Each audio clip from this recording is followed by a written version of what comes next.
घड़ी में 11 बज रहे थे। विनीता आरती की थाली लेकर अपने घर के दरवाजे पर खड़ी हुई थी। तभी वहाँ पर एक बड़ी सी कार आकर रुकती है। उसमें से विनीता का इकलौता बेटा गोपाल अपनी पत्नी सुहाना के साथ उतरता है, जिसे देखकर विनीता काफी खुश हुई और बोली, अरे आओ आओ बहू, तुम्हारा हमारे घर में स्वागत है। इसके बाद विनीता सुहाना और आकाश की आरती उतारती है। तभी गाड़ी में से कुछ काम वालियाँ और उतरी, जिसे देखकर विनीता काफी हैरान हुई और बोली, अरे बहू, ये सब कौन है? माँ जी, ये काम वाली हैं। मेरे मायके वालों ने मेरे लिए भेजी है। क्या काम वाली? पर हमारे घर पर काम वाली का क्या काम? बहू, हम तो बस 4 ही लोग हैं गिनती के। तो क्या हुआ माँ जी, मुझे यहाँ काम ना करना पड़े इसलिए मेरे माता पिता ने भेजा है। आप चिंता मत कीजिए, आपके पैसे नहीं जाएंगे। अरे नहीं नहीं, ऐसी कोई बात नहीं है। चलो कोई बात नहीं, जब तुम्हारे माता पिता ने भेजा है तो मैं कुछ कह भी नहीं सकती। वहीं जब पड़ोस की मनीषा ज्योति ने कामवालियों को देखा तो वो काफी हैरान हुई और बोली, अरे उनकी बहू तो दहेज से ज्यादा कामवालियाँ लेकर आई है। और क्या, मुझे तो समझ ही नहीं आ रहा, आखिर इनकी बहू इतनी कामवालियाँ क्यों लाई है?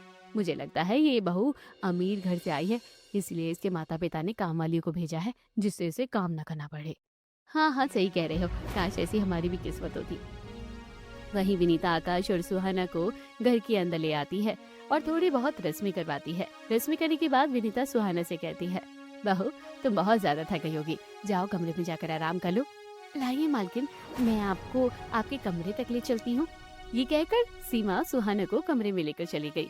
कमरे में आने के बाद सुहाना की सारी कामवालियाँ उसके साथ कमरे में आई और एक साथ बोली, बताइए मालकिन, अब हमें क्या करना है? बताइए मालकिन, अब हमें क्या करना है? आज तो तुम लोगों को कुछ नहीं करना है। कल मेरी रसोई की पहली रस्म होगी तो बस कुछ मीठा बना दूंगी, बाकी सब तुम्हें बनाना होगा। आज से ये घर तुम्हें संभालना है। ठीक है मालकिन, हम घर के सारे काम कर लिया करेंगे। हाँ हाँ, इसलिए मैं तुम्हें अपने साथ लेकर आई हूँ। इसके बाद सभी काम वाले कमरे से बाहर जाती है। अगली सुबह विनीता उठती है तो देखती है घर की साफ सफाई हो चुकी थी, जिसे देखकर वो थोड़ी हैरान हुई। अरे ये घर की साफ सफाई किसने की? तभी वहाँ पर यमुना आई और बोली, मैंने की माँ जी। मालकिन ने कहा है कि आज से हम लोग इस घर की देखभाल करेंगे। आपको जो कुछ भी करवाना है मुझे बताइए, आप कुछ मत करना।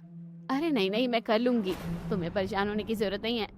नहीं नहीं, आपको कुछ भी करने की जरूरत नहीं है, अगर आप करोगी तो मालकिन गुस्सा करेगी।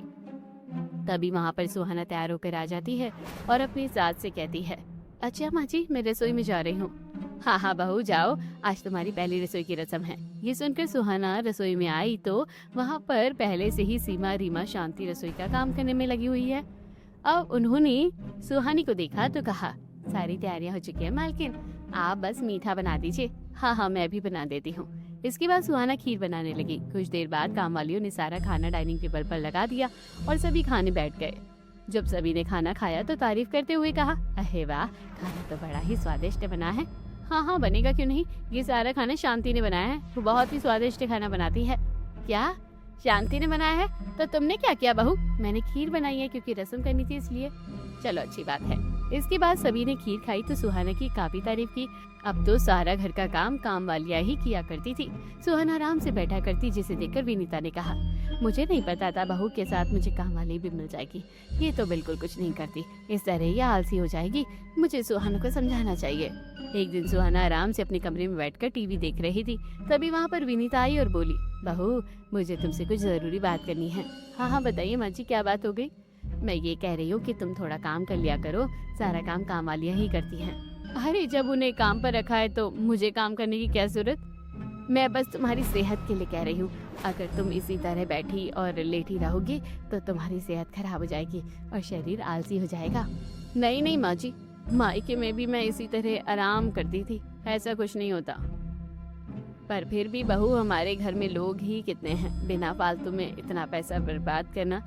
मैंने आपसे पहले ही कहा था आपका पैसा बर्बाद नहीं होगा माँ जी। ये सुनकर विनीता कुछ नहीं कह पाती और कमरे से बाहर आ जाती है। तभी उसका पति गोपाल आता है और कहता है, क्या हुआ, तुम थोड़ी परेशान लग रही हो?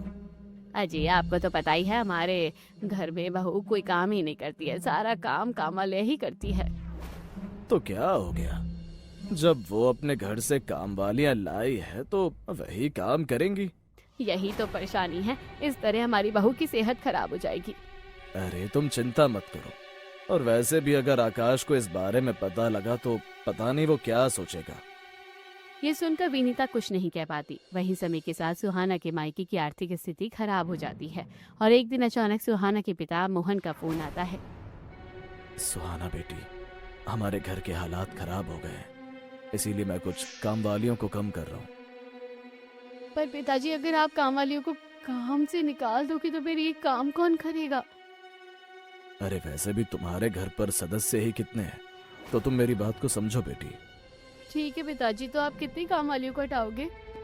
मैं 4-5 काम वालियों को हटा दूंगा। आज से तुम्हारे पास बस 2 काम वालियां रहेंगी। ये सुनकर सुहाना थोड़ी परेशान हुई। तभी वहाँ पर सीमा, रीमा और शांति आती है और वो सुहाना से कहती है, मालिक का फोन आया था, हमें वापस बुलाया गया है। हाँ, पिताजी ने मुझे फोन करके बता दिया, तुम लोग जाओ।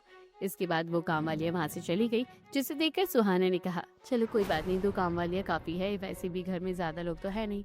इसके बाद सुहाना फिर से फोन चलाने लग जाती है। वहीं दूसरी तरफ विनीता ने ये जब देखा तो कहा, ये अचानक से काम वाली कम क्यों हो गई? जरूर कुछ ना कुछ गड़बड़ है।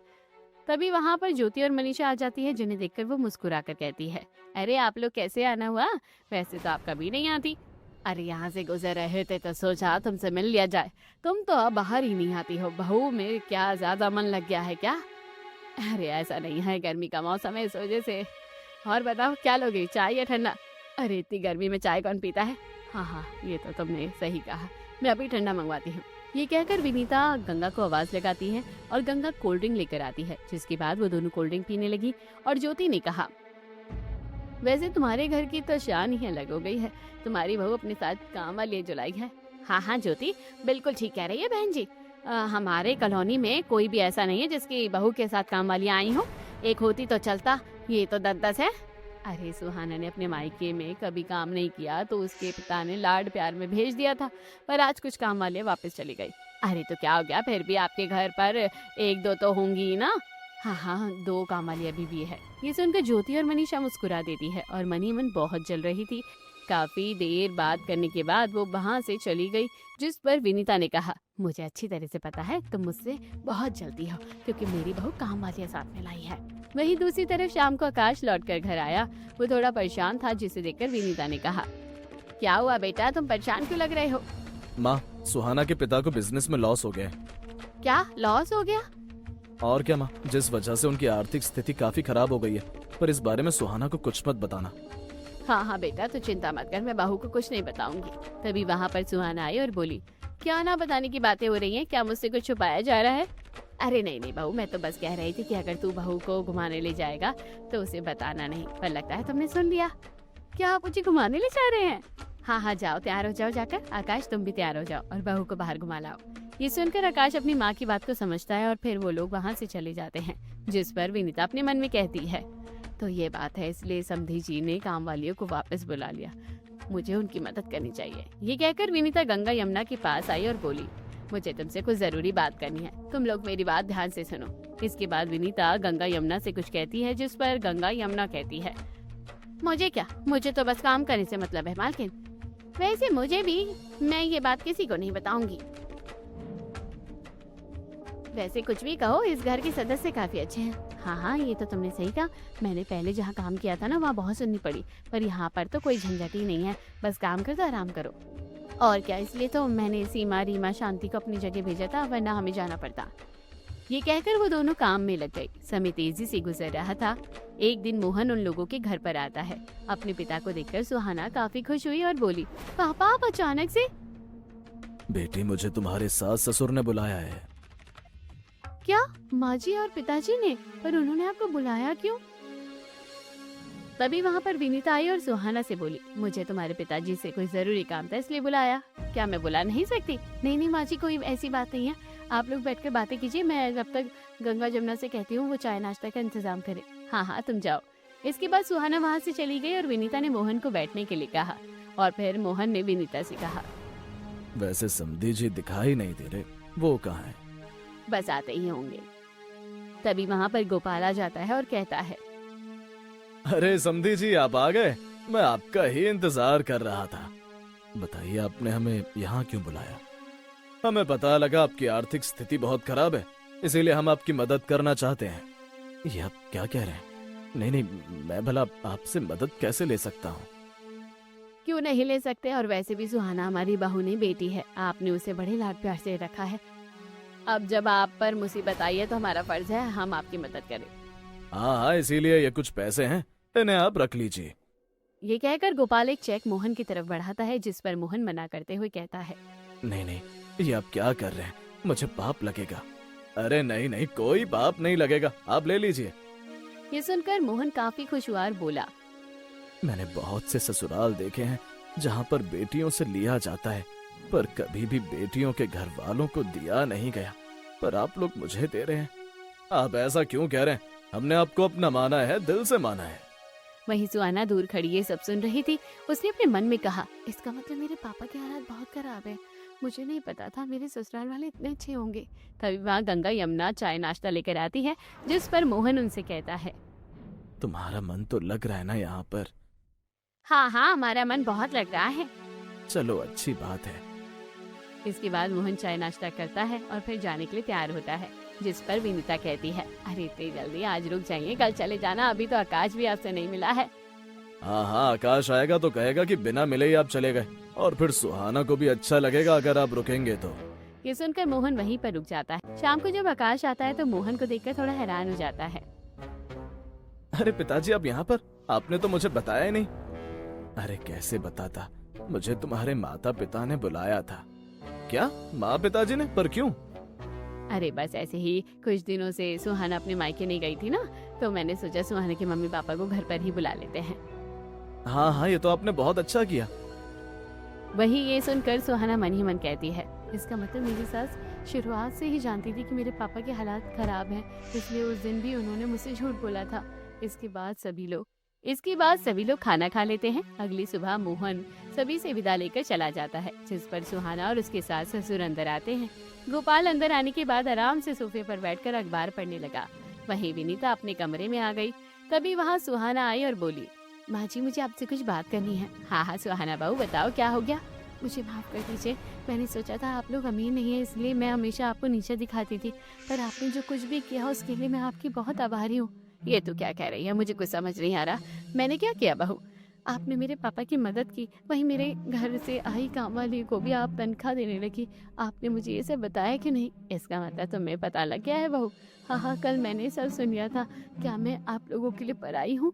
अरे नहीं नहीं बहू, बस चाहती थी मैं कि तुम्हें बुरा ना लगे इसलिए, क्योंकि हालात इंसान के ऊपर निर्भर नहीं होते, वो तो बस खराब हो जाते हैं। मैंने सोचा जब तुम्हारे पिता के हालात सही हो जाएंगे तो सब सही हो जाएगा। ये तो मुझे पता है कि हालात किसी के बस में नहीं है माँ जी, पर मैं बहुत खुश हूँ कि मुझे आप जैसा ससुराल मिला। सच में आप जैसी सास मिलना बड़ी किस्मत वाली बात होती है। ये सुनकर विनीता काफी खुश होती है और कहती है, ऐसा कुछ भी नहीं है, अगर इंसान अच्छा हो उसे सब अच्छे लगते हैं। अब तुम जाओ और इस बारे में ज्यादा मत सोचो, बस मैं ये चाहती हूँ कि तुम जल्द से जल्द मुझे एक पोता या पोती दे दो। ये सुनकर सुहाना शर्मा जाती है और फिर वहाँ से चली जाती है। वहीं अब सुहाना ने दोनों काम वालियों को भी हटा दिया था और वो खुद घर के काम करती थी, जिस पर विनीता ने कहा, तुमने काम वालियों को क्यों हटाया? क्योंकि माँ जी हमारे घर पर 4 लोग हैं, फिर बिना फालतू में पैसे खर्च करने की क्या जरूरत है? मुझे समझ आ गया है कि अगर हम पैसों की बचत करेंगे तभी हमारे पास पैसे टिकेंगे। ये तो बहुत अच्छी बात है, तो चिंता मत कर, तुझे अकेले काम नहीं करना पड़ेगा, मैं भी करवा लिया करूंगी। अरे नहीं नहीं माँ जी, अगर काम ज्यादा होगा तो मैं आपसे कह दूंगी, वरना मैं अकेले ही कर लूंगी। ये सुनकर विनीता काफी खुश हो जाती है और अब सुहाना आराम से घर के काम किया करती थी, जिसे देखकर विनीता खुश थी।